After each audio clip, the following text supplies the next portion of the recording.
இயேசுவுக்கே புகழ். இயேசுவில் பிரியமானவர்களே, இன்று நம் ஆண்டவர் விடுதலை பயணம் 20ஆம் அதிகாரம் 7ஆம் வசனத்தினூடாக இவ்வாறு நம்மோடு பேசுகின்றார். உன் கடவுளாகிய ஆண்டவரின் பெயரை வீணாக பயன்படுத்தாதே.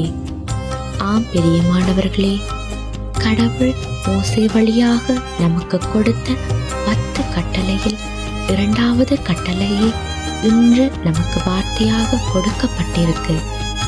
கிறிஸ்தவர்களாகிய எமக்கு 10 கட்டளையின்படி செயற்படாமல் வாழ்ந்தாலே பாவத்திற்கு உரியவர்களாக கருதப்படுவோம். அதில் மிக முக்கியமானது ஆண்டவருக்கு எதிராக செயற்படுவது.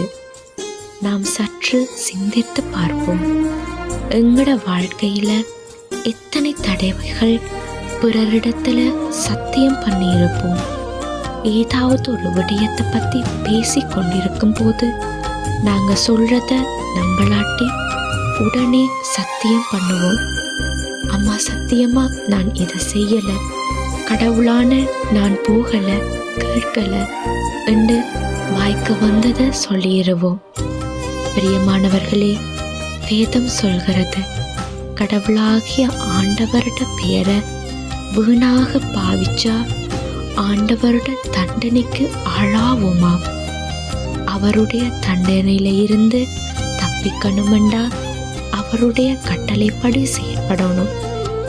நீங்க ஒரு விடயத்தை சொல்லும்போது யாரும் அதை நம்பலாட்டி சத்தியமா உண்மை என்று சொல்லி உறுதிப்படுத்தணும் என்ற அவசியம் இல்லை.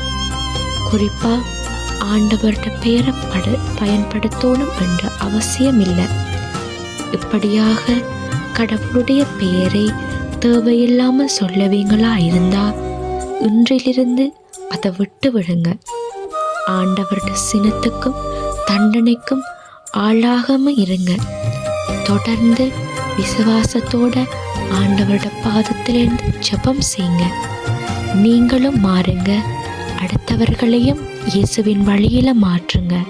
ஆமேன்.